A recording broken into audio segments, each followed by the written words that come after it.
boxing doctor in the house.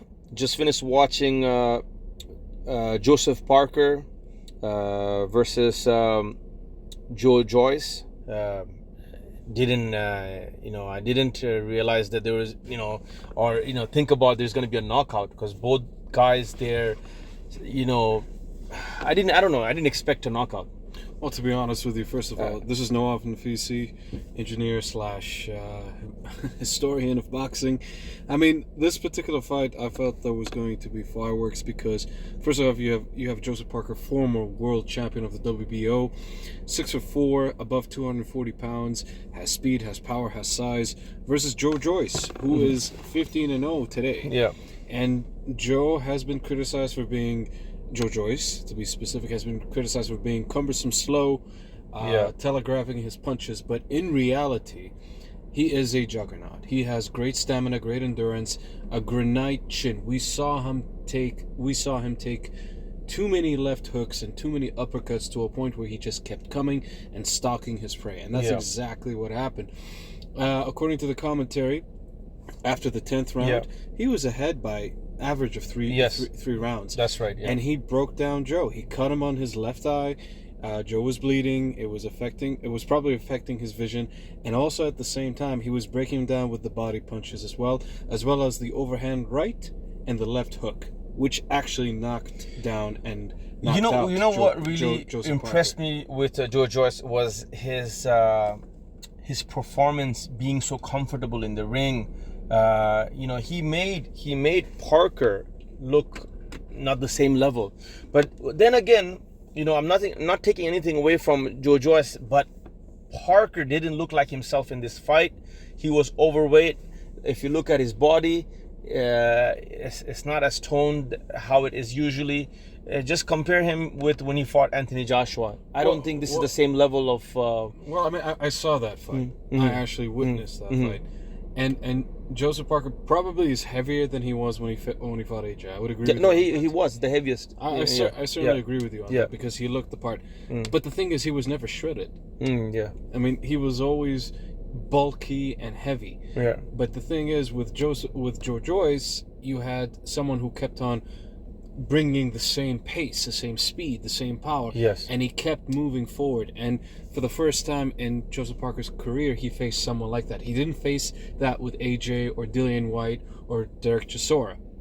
It was different. It was like mano a mano, you could say. Yes. But it just, I'm not taking anything away from Joe Joyce. No, we certainly shouldn't. Yeah, we shouldn't. And he looked phenomenal. Just by his footwork, his movement. He's there. And I'm sure he's gonna be one of the top heavyweights going forward. Well, let's be honest, Coach. We got to be honest about this. You're the boxing doctor. I totally respect that, but you have to realize that post this particular performance, Joe Joyce has earned the right to fight for a title, a great title. He does. Yes. And you know what I'd like him to see fight before fighting for the big four titles. I would say, I'd love to see a fight either between him and Tyson Fury, since Tyson Fury in the future after October would be looking for another opponent probably, if AJ and all these particular contract talks don't work out, or let him face the winner between Robert Helenius and Deontay Wilder. I think that would be a great fight. See, the thing with boxing is these fights, for us who are huge boxing fans, we want to see this fights. Yeah. And I always speak about, I love the British boxing fans because they're diehard fans. They support their fighters. But around the world, people don't know who Joe Joyce is. He can't sell tickets. Okay, so at this point in his career, I think Joe Joyce it's not that he's not ready for Tyson Fury, but the fight it's not the right time, I think. I would say this much. Prior to the fight of Parker, I would agree with you. Yeah. Post-fight, and especially the performance that he put in, he would actually sell tickets. Because the thing is, if Tyson Fury finds a tune-up fight, who the hell wants to watch the other fighter? They want to watch Tyson Fury. So, if you want to bring in tickets, let it be against Deontay Wilder because he's loud enough, and let it be against actually Tyson Fury because he's loud enough as well. No, that I agree with you. Joe Joyce against Deontay Wilder, tickets will sell.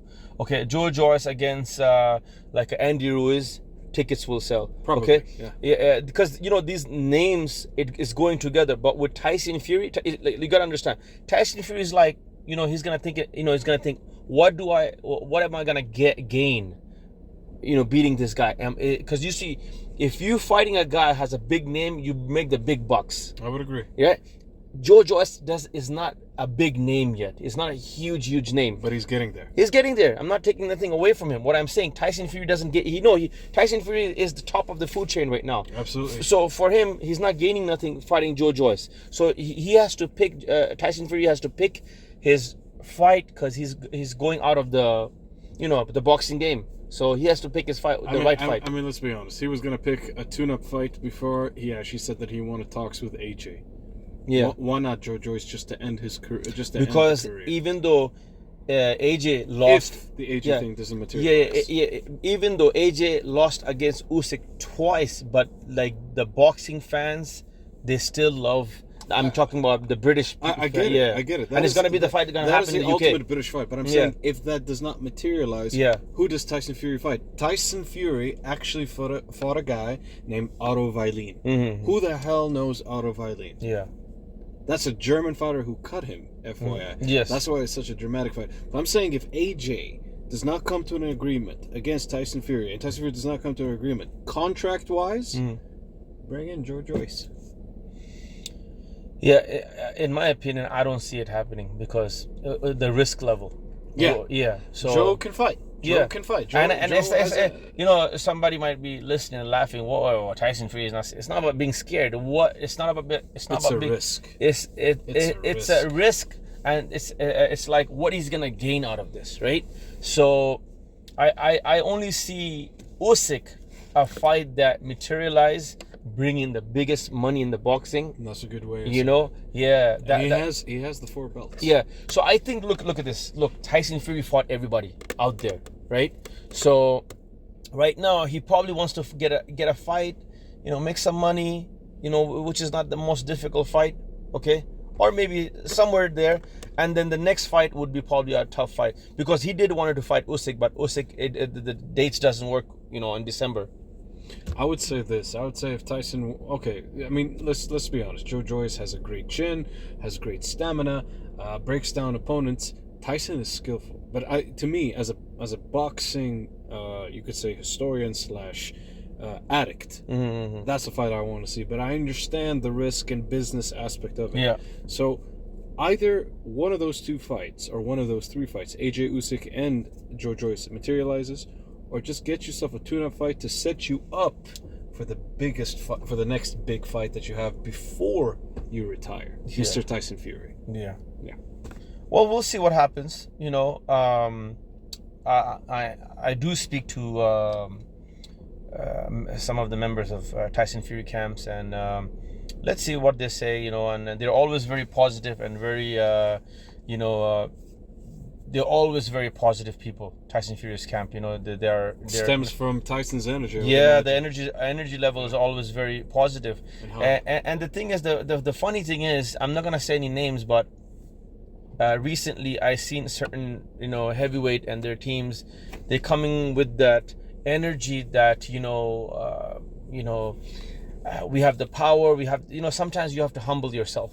And if you don't humble yourself, your team doesn't humble, you should let your work show. And I don't want to say who I'm talking about, but this is generalizing to a lot of fighters out there. I know that you have to believe in yourself. I think I saw a video recently with Muhammad Ali. And it's the first time I've seen it. Muhammad Ali sitting down and he was sad because Joe Louis said you're a bum. And Muhammad Ali basically, he was upset. He said that, basically he was saying he's not my level. And what year was that? Back in the days, Okay. But the thing, why I'm saying this, people talk about Floyd Mayweather, and Floyd Mayweather said, he's better than Ali, and the reason why is he's not dissing Ali.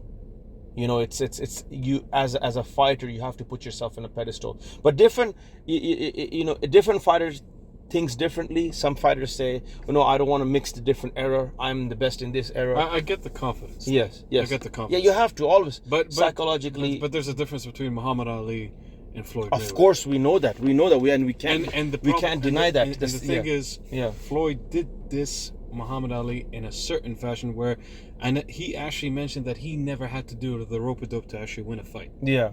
That is not exactly a compliment. You know what it is. I think Floyd never meant to be disrespectful, but it's just, as a fighter, sometimes you have to talk the talk, and these psychological things you have to create in your mind. And those things, he said that when he was an active fighter, and you have to say certain things. I remember when I was an amateur boxer, our coach used to say at the gym, imagine and materialize these things, even though the next fight that is coming up, you're not going to be competing, but think that you will compete, so train hard. So fighters create the state of mind, and they believe in things even they're not able to. So I think Floyd or whatever. What do you mean? You're saying that they believe in things that are not actual. Yeah, because they have to put themselves in a position. I get that. Yes, I get that. But sometimes it may come out being disrespectful, and they don't mean to. But here's the thing. Yeah. This is what's great about Muhammad Ali. Yes. He never had to do that. Yeah, never. And he still won. Yeah. So there's your example right here. And again, yeah. But the thing is, you see, with Muhammad Ali is an exception because Ali is the guy, I think, in my opinion, who brought charisma to boxing. And everybody who, Adrian Broner, for example. Adrian Broner, when he copies Floyd, it's like it's not the same as Floyd. No. So it's like everybody who takes, the shadow of Muhammad Ali. It's never gonna be Ali. Like, for example, Naseem Ahmed.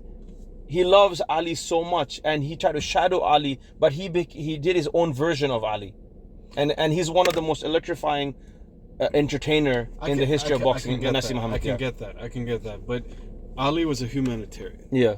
And that on his own. There's nobody's gonna be like that. Yeah. So that's something that we can all learn. There are certain things you can take. Yes. And there are certain things that are of your own. Yes. But to me, one of the greatest things that I've ever seen in terms of a fighter like Muhammad Ali, he never had to create a scenario to hate someone, to beat someone. Yeah, he had a beautiful soul, Exactly. And may God have mercy on him. God rest his soul.